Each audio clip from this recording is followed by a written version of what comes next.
don't overestimate yourself, but don't underestimate who you could be. That's a much better way of thinking about it. You know, psychologists of the careless sort, I would say, have been pushing the idea of self-esteem for a very long time, probably since the early 60s. You should be content with yourself the way you are. It's like, no, you shouldn't. Seriously, like, you're nowhere near what you could be. You're not even close.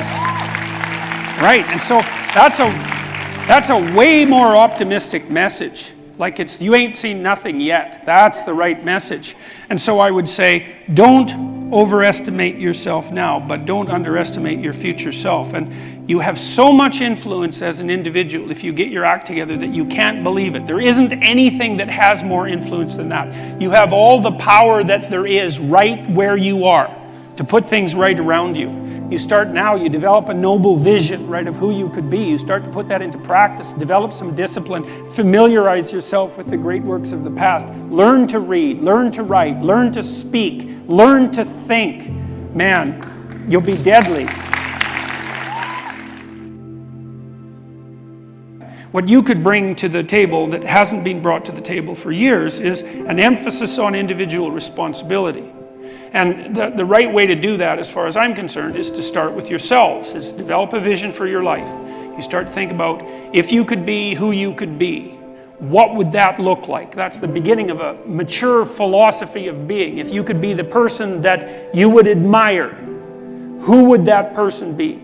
How would you configure yourself? How would you configure your career, your education, your family, the use of time outside of work? If you wanted to be the noblest person that you could be, who was adopting the maximal amount of responsibility, how would that look? Then you need a strategy to put that into place. And that's the way you change things properly, and also the way you do the least amount of harm while you're changing them. And so it should be an individual focused set of ideas, and that way you can sidestep the identity politics traps, and that would be a very good thing. And I think a modern conservatism, which isn't really all that distinguishable from a classical liberalism as it turns out, is to put tremendous stress on the responsibility of the individual. And one of the things that's wonderful about that, as far as I'm concerned, and I made reference to this a few minutes ago, is that you need a meaning to offset the tragedy of life. Otherwise, you just suffer stupidly, and you tend to make people around you suffer the same way. The way that you find that meaning is by adopting as much responsibility as you can. And what's also so fascinating about that is, you know, you're characterized by an indefinite potential. And it isn't easy to understand exactly what that is, that potential, but you know, it's what people call you on when they say, you know, you're not living up to your potential, whatever that is. That potential will be called forth from you as a consequence of adoption of responsibility, because it won't manifest itself unless you take on a load. You're not going to develop in all the ways you could develop unless you set yourself a serious challenge, because it takes the challenge to pull that out of you, and also to motivate you to rid yourself of all the weaknesses and personality flaws that you've accumulated across the years, and to let those disappear and burn off you. You need to load yourself up before the demands of life will be such that you will discipline yourself properly.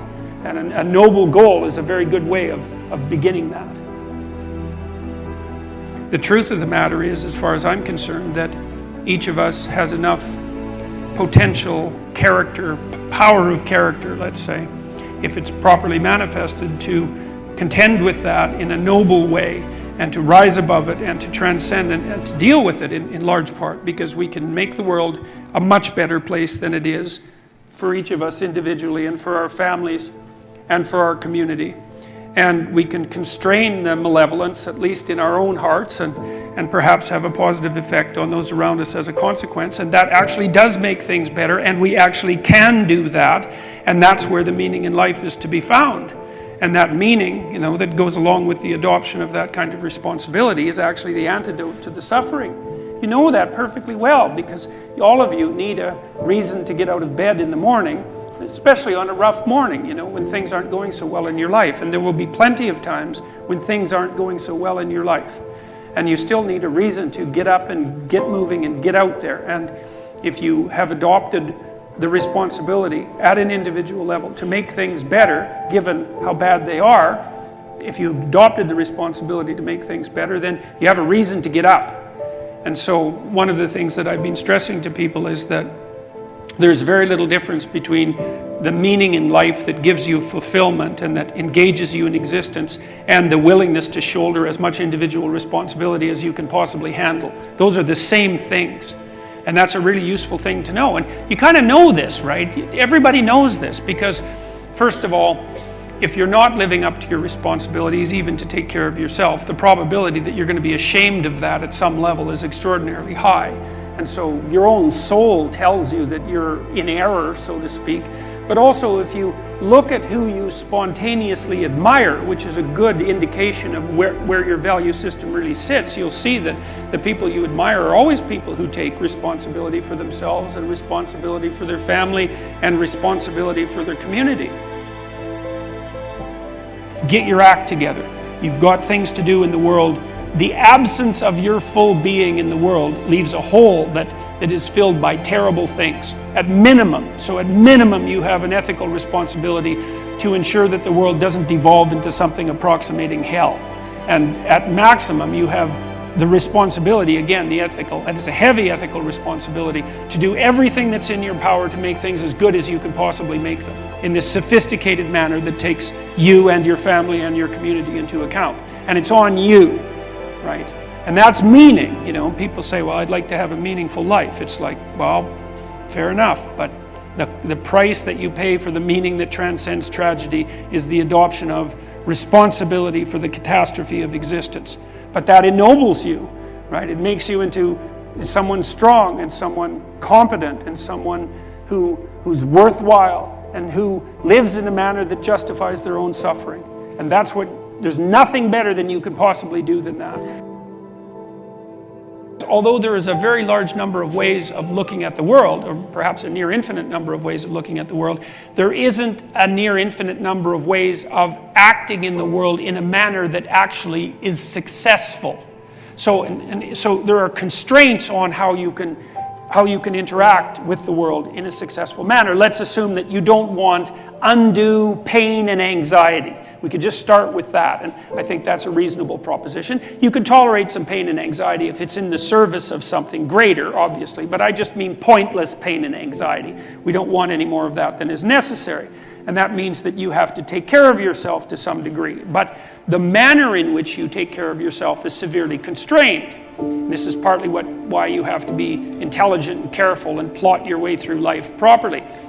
You have to take care of yourself today, but you have to take care of yourself today in a way that doesn't interfere with you taking care of yourself tomorrow and next week and next month and next year and 5 years from now and 10 years from now. So you can't do just what you want to in the next hour. Because if it's impulsive pleasure seeking, let's say, something like that, excess alcohol use or excess drug use or careless sexual behavior or betrayal of people to gain you something in the moment, you're going to pay for that. You're going to pay for it tomorrow. You're going to pay for it next week and next month and next year.